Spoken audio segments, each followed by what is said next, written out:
Hey strangers, welcome to the Vale. You can call me Kay. And today I'm going to give you an update on some of the projects I've been working on, and I'm drawing for this particular video. And then I'm going to talk about Chernobyl, because I promised you I'd talk about that, and then I got distracted in my research and talked about something completely different. Here we are. So, I got my notes.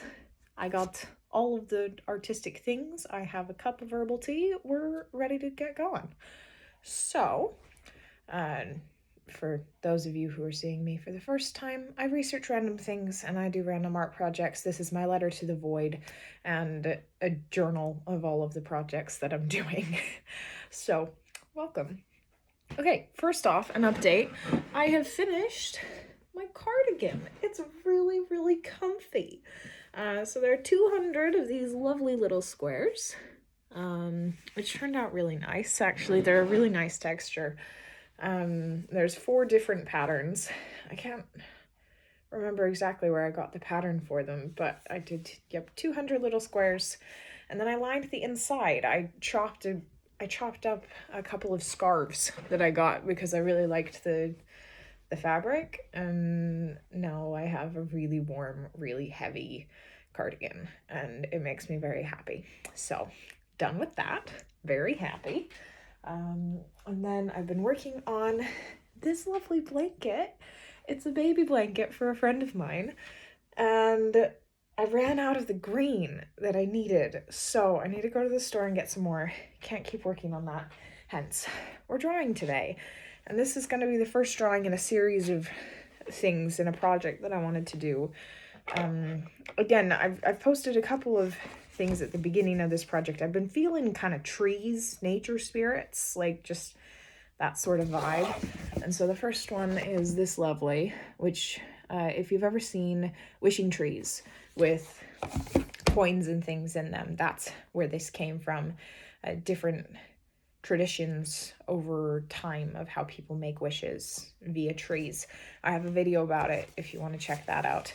The second was this lovely, which I thoroughly enjoyed. And then I did a couple of Dungeons and Dragons characters because were fun. Zombie pigeons as well. I posted about that one. And so currently I'm working on this one. This is the concept, and then we'll see how the details turn out. But I think I'm gonna call it chrysalis. That's the vibe I'm getting. I don't know. We'll see. I saw a tree, I took a picture, and I was like, dang, that's neat.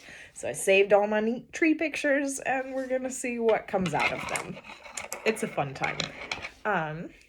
So, drawing pictures and notes on Chernobyl. I have this lovely... There's a lady at church who made this book cover for me because she saw the fabric and thought it was my vibe. Love her dearly. She's brilliant. So this is my random research notes at this point. So, Chernobyl.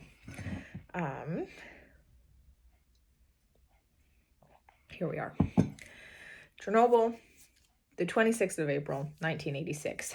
It was caused by a flawed reactor design. It was a steam explosion and a fire, and ended up releasing 5% of the radioactive reactor core, right?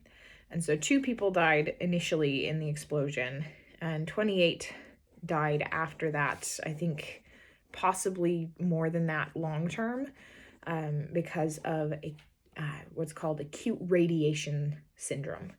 And the facility actually ended up burning for 10 days, which is insane. But I actually did some side research on acute radiation syndrome. There we go. And there are a couple of things that have to happen for it to be qualified as such. The first is that it requires a large dose of external and I can't even read my own notes. Penetratory, so it reaches your internal organs, radiation. So that was a couple different qualifications. So it has to be a large dose, like a massive amount of radiation. It has to be external, so it can't be ingested, but the external radiation has to be penetratory. It has to reach your internal organs, and that is what qualifies it as acute radiation syndrome. So that's cool. Actually, it's really not cool. It's a really uncomfortable thing. And there are 3 types of acute radiation syndrome. And so when you get acute radiation syndrome, there are 4 stages. There's the first initial stage where you feel sick. Then there's the latent stage where you kind of feel like you're doing better and you're like, okay, no, I feel okay. And then you'll manifest a specific syndrome. And so the first syndrome is bone marrow syndrome. And that is destructive to the bone marrow. Shocker. The name is straightforward. And so it causes infection and internal hemorrhaging and all that kind of horrible stuff. And then there's gastrointestinal syndrome. If I pronounce these wrong, deal with it. I'm not a doctor. I research and I don't know how to pronounce any of this. But basically, it is destructive to your GI tract and your bone marrow. And so it causes infection and dehydration and electrolyte imbalance. And so if you get this particular syndrome, you are dead within 2 weeks. Which, again, this sucks. Radiation is not good. It's not good at all. Very bad things. We don't like it. But it is fascinating to learn about, and there's a lot of stuff. There's a lot of stuff to learn, I've realized. I had never really looked into this before, so it's been interesting. Okay, so the third syndrome that you can have is cardiovascular/central nervous system syndrome. And that's the collapse of the circulatory system. And so there's an increased pressure in your brain, I think. Yes, it says at least the couple that I looked at says it's an increased pressure in your cranial vault. So yeah, there's that. Again, I'm not a doctor. I research random things. Okay. And so basically it's just everything shuts down. It's really not good. You die in 3 days. If you manifest with this syndrome specifically, you die in 3 days. And so at least 28 people initially died of acute radiation syndrome, but there were plenty of there was plenty of backlash from Chernobyl that continued after that. One of the cities kind of nearby, again, don't judge me for the way I pronounce these. I am not Ukrainian. I don't know. I don't speak Ukrainian. I don't even, no Ukrainian, no Russian. I got none of the pronunciation on this one. But it's called Pripyat, I think is how you say it. And that is an abandoned village town that was very near the Chernobyl explosion. It's in the Chernobyl exclusion zone. And so that's the zone that they kind of put out to say this zone is dangerous. And the zone has 3 tiers of danger. There's one that's like, no, nobody's ever allowed in here. Nobody will ever be allowed in here again. You will die. Zone. I think they do it with colors. I think that one's red. I can't remember. And then if that one's red, then the next one would be orange. And that's the one where it's lessening. So it might be good again, but it's kind of wishy-washy. And then there's the area where already it's kind of getting a little bit more manageable. And so you can go into that one. You can actually, not currently because of a whole bunch of current events. You cannot go into the Chernobyl exclusion zone. But if none of all of that was happening, they do tours where you can go into the Chernobyl exclusion zone and you can actually see some of these cities, which is really neat. They had people sneak into the Chernobyl exclusion zone at one point or another that was like a thing that they had happening, and it's actually influenced a lot of like apocalypse zombie TV shows / video games, because it was so horrendous and it was so apocalyptic that it's been used in a couple various things out from that. Really neat. They have a list. If you look up Chernobyl, they have a list on Wikipedia of all of the different things in the media that were kind of based off of Chernobyl, which is fascinating. But that is not what we're talking about today. So let me see. What else do we have? It was interesting. I researched for a little bit the effects of Chernobyl on the environment. And a lot of it's interesting because there are some effects that were because of Chernobyl, and there were some effects because of the lack of people in the area. So because of all the radiation, there were certain kinds of trees that were more susceptible to it. So there's a whole forest called the Red Forest, and it's Scots pine trees that they took in the radiation and reacted very, very badly, and the entire forest died. To the extent that they had to chop the forest down and try to bury it all, and the actual, what are words? The actual soil is so radiation dense that they won't be able to, it probably will never grow again.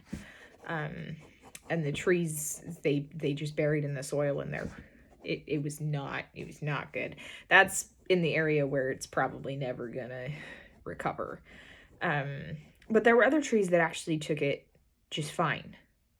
They didn't react quite as badly as the Scots pine trees did. And so it's very interesting how different animals and plants reacted to the radiation. So smaller animals like rodents and birds had a really rough time because of the amount of radiation and the things, like the effects of that. And a lot of their population diminished immensely. However, the larger species of animals, so larger mammals and larger birds, actually did really well. And that's not because of the radiation, that is because of the lack of people. There weren't people going through all the time anymore. There weren't any societies of humans in the area, so they did okay. They've actually increased in population quite a bit. There was one study done that one of the influences that they had, again, words, in some of these populations, you'd get a more common occurrence of albinos in the population. And so the coloring changed just a little bit, which I thought was really interesting. And then in some of them, they did have deformities initially, and in some of the places that were close to it, interestingly enough, there were animals born with deformities. At one point, people would sell food and specifically advertise that it wasn't toxic, because it was such a worry and such a problem with radiation leaching into food and things like that, that they had to keep an eye on it for safety. It was, wild. Radiation is wild. On total flip side, at one point in the history of the world, people thought uranium was really good for you.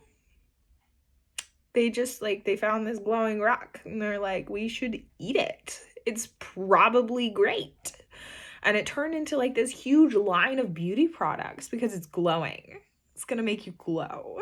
And so you had, uranium face lotion. You had uranium foundation makeup. You had uranium toothpaste. That's my favorite, is uranium toothpaste. The amount of things that people have made into freaking toothpaste. tobacco toothpaste, y'all. Maybe I mentioned it before, but every time I think about it, it baffles me. But here we are. But yeah, it's very interesting, and Chernobyl is a fascinating thing. It was horrible. It was absolutely horrible, but it is very interesting to learn about the history and the things that happened. And I mean, you get so many like kids shows where radiation is this absolutely harmless thing and it'll give you superpowers, you know. But in all actuality, it's incredibly dangerous. And so it's, yeah, wild stuff.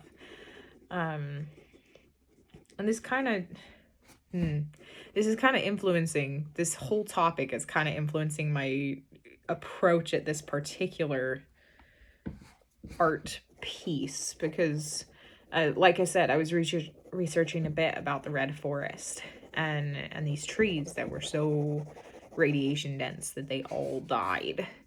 But if you go into the stories, you get radiation that gives superpowers and makes monsters and all of that.